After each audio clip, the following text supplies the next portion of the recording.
Welcome to my YouTube channel. आज मैं आपको क्लास 8 के लिए अपनी ज़बान बुक से सबक नंबर 7 को पढ़ाऊंगी। एग्ज़ाम से मुतालिक पूरे ही चैप्टर की तैयारी करवाऊंगी। अपनी ज़बान बुक के सभी चैप्टर्स आपको प्लेलिस्ट में मिल जाएंगे। तो इस वीडियो में मैं आपको सभी अशार की तशरीह लिखना बताऊंगी कि एग्ज़ाम में किस तरह से लिखी जानी है। फिर इस सबक का मरकज़ी ख्याल, टेक्स्ट बुक के क्वेश्चन आंसर और ग्रामर से रिलेटेड सभी क्वेश्चन लिखने बताऊँगी। तो सबक का नाम है दिवाली के दीप जले। इसके शायर हैं फरक गोरखपुरी। याद रखोगे कि नज़्म के शायर का नाम लिखना तशरीह लिखते वक्त ज़रूरी होता है। अगर नहीं लिखोगे तो एग्ज़ाम में मार्क्स कट होंगे। ध्यान रहेगा कि दिवाली के दीप जले नज़्म को किसने लिखा है? फरक गोरखपुरी ने। पहले अल्फाज मायने जान लो ताकि तशरीह करना आसान रहे। इससे आपकी उर्दू भी स्ट्रॉन्ग होगी और एग्ज़ाम में अल्फाज मायने भी पूछे जाते हैं तो आपको फुल मार्क्स भी मिल सकेंगे। सलोनी कहते हैं सांवली को। मुडेर यानी कि दीवार का ऊपरी हिस्सा। नूर यानी कि रोशनी। रवानी यानी कि बहाव। घाव यानी कि ज़ख़म। कथा यानी कि कहानी। धानी यानी कि सब्ज़ रंग या जर्दी लिए हुए। नूरानी यानी कि नूर से भरा हुआ। सासे निशात, सास यानी कि बाजा। निशात यानी कि खुशी। दिवाली खुशियों का त्यौहार है। चिरागा यानी कि खुशी के चिराग जलाए जाते हैं। अब मैं आपको इस नज़्म के सभी अशार की तशरीह लिखना बताऊंगी कि एग्ज़ाम में कैसे लिखोगे। पहला शेर है, नई हुई फिर रस्म पुरानी, दिवाली के दीप जले, शाम सलोनी रात सुहानी, दिवाली के दीप जले। तो कभी भी तशरीह लिखने के लिए एग्ज़ाम में आएगी तो हमेशा क्या लिखोगे? पहले सया को सबक, यानी कि यहाँ पर नज़्म के शायर का नाम लिखा जाएगा। अगर नहीं लिखोगे तो एग्ज़ाम में मार्क्स कट होंगे। याद रखोगे कि तशरीह लिखने से पहले सया को सबक लिखा जाएगा। ये शेर नज़्म दिवाली के दीप जले से लिया गया है जिसे फरक गोरखपुरी ने लिखा है। तशरीह होगी। इस शेर में शायर कहता है कि दिवाली मनाने की रस्म पुरानी रस्म है जो बरसों से चली आ रही है, लेकिन दिवाली पर ये पुरानी रस्म फिर से नई हो जाती है। यानी दिवाली पुराने ज़ख्मों को ताज़ा कर देती है। लोग दिवाली का त्यौहार बड़े जोशो खरोश से मनाते हैं। दिवाली की शाम सलोनी और रात बहुत सुहानी होती है। घर घर दिवाली के दिए जलाए जाते हैं। अब अगला शेर पढ़कर बताती हूँ। धरती का रस डोल रहा है दूर दूर तक खेतों के, लहराते हुए आंचल धानी दिवाली के दीप जले। सया को सबक में लिखोगे। ये शेर नज़्म दिवाली के दीप जले से लिया गया है जिसे फरक गोरखपुरी ने लिखा है। तशरीह, इस शेर में शायर कहता है कि जलते हुए दियों की रोशनी दूर तक फैली हुई है। दूर से दूर तक देखने पर हरे भरे खेत लहराते आंचल का समा बांधते हैं। खुशी के इस मौके पर ऐसा मालूम होता है कि धरती धानी आंचल ओढ़े अंगड़ाई ले रही है। इस शेर में हरे भरे खेतों को लहराता धानी आंचल कहा गया है। समझ में आया? तशरीह में क्या बताया गया है कि इस शेर में शायर कहता है कि जलते हुए दियों की रोशनी दूर दूर तक फैली हुई है। दूर से दूर तक देखने पर हरे भरे खेत लहराते आंचल का समा बांध रहे हैं। खुशी के इस मौके पर ऐसा मालूम होता है कि धरती धानी आंचल ओढ़े अंगड़ाई ले रही है। आंचल यानी कि दुपट्टा ओढ़े अंगड़ाई ले रही है। इस शेर में हरे भरे खेतों को लहराता धानी आंचल कहा गया है। अगला शेर है,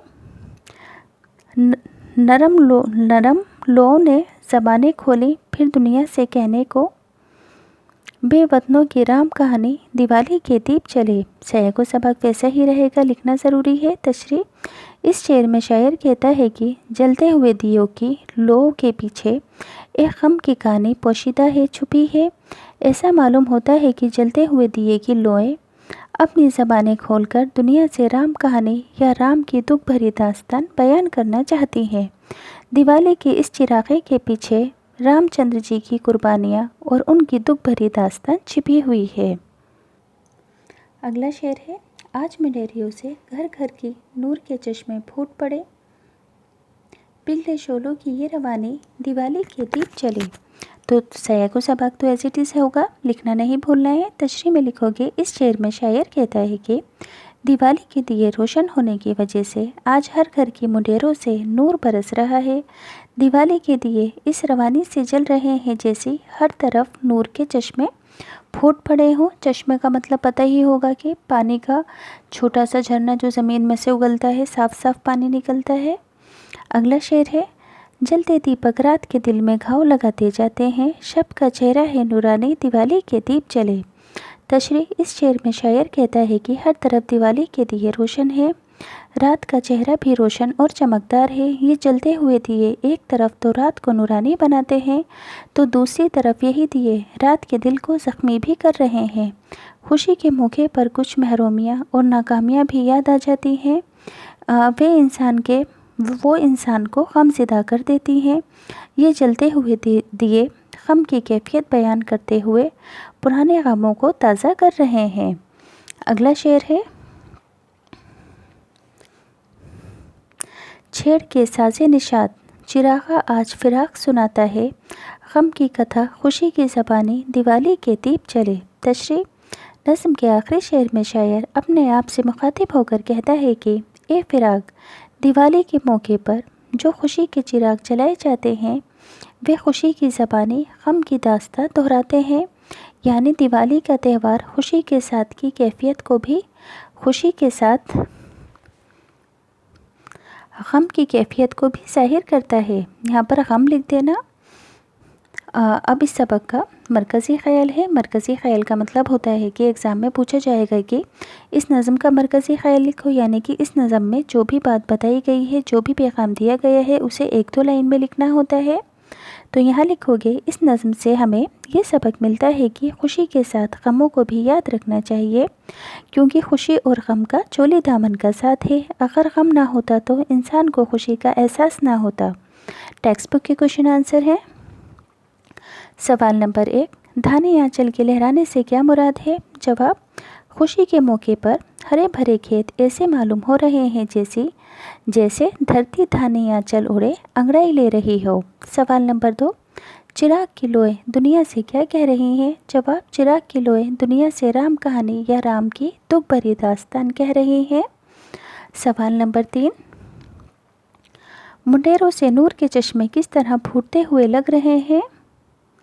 جواب: دیوالی کے جلتے ہوئے ہر گھر کی منڈیر سے نور برس رہا ہے، ایسا لگتا ہے جیسے کہ جلتے ہوئے دیوں کی روانی سے ہر طرف نور کے چشمے پھوٹ پڑے ہوں۔ سوال نمبر 4: رات کے دل میں گھاؤ لگنے سے کیا مراد ہے؟ جواب: دیوالی کے جلتے ہوئے دیے ایک طرف تو رات کو نورانی بنا رہے ہیں تو دوسری طرف یہی دیے رات کے دل کو زخمی بھی کر رہے ہیں، کیونکہ خوشی کے اس موقع کے پیچھے غموں کی داستان پوشیدہ ہے۔ سوال نمبر 5: شاعر غم کی کتھا کیوں سنا رہا ہے؟ جواب: شاعر غم کی کتھا اس لیے سنا رہا ہے کہ کہیں ایسا نہ ہو لوگ خوشی میں آ کر غم کو نہ بھول جائیں، کیونکہ خوشی کے پیچھے غم کی کیفیت پوشیدہ ہے۔ اب ہے گرامر سے ریلیٹڈ لفظوں کا جملوں میں استعمال۔ رسم جملہ ہوگا: قدیم زمانے میں ہندوستان میں ستی کی رسم رائج تھی۔ سلونی: دیوالی کی شام سلونی اور رات سہانی ہوتی ہے۔ منڈیر: ہمارے گھر کی منڈیر پر روز کوا آ کر بیٹھتا ہے۔ نور: نماز سے چہرہ نور سے دمکتا ہے۔ روانی: دریا کی روانی کو کوئی نہیں روک سکتا۔ نورانی: وضو کا پانی چہرے کو نورانی کر دیتا ہے۔ اب ہے متضاد الفاظ اس سبق کے۔ شب یعنی کہ دن، پرانی، شب کا متضاد دن، پرانی کا متضاد نئی، نشاط کا متضاد ہزے، جلتے کا متضاد بجھتے۔ اب یہاں پر املا درست کرنا ہے، اسپیلنگ مسٹیک کو کریکٹ کرنا ہے۔ تو نشاط میں تے کی جگہ آتا ہے توئیں، ساز میں سوات کی جگہ آتا ہے سین، بے وطن میں تے کی جگہ آتا ہے توئیں، چراغا میں گاف کی جگہ نون غنہ کی جگہ آتا ہے، سلونی میں سے کی جگہ آتا ہے سن۔ اب اس سبق کے مصرعے مکمل کرنے ہیں، آلریڈی فل ہیں، پڑھ کر بتا دیتی ہوں کیونکہ ایگزام میں آ سکتے ہیں۔ لہرے بے آنچل دھانے، لہرائے بے آنچل دھانے، دیوالی کے دیپ جلے، آج منڈیروں سے گھر گھر کے نور کے چشمے پھوٹ پڑے، چلتے دیپک رات کی دل میں گھاؤ لگاتے جاتے ہیں،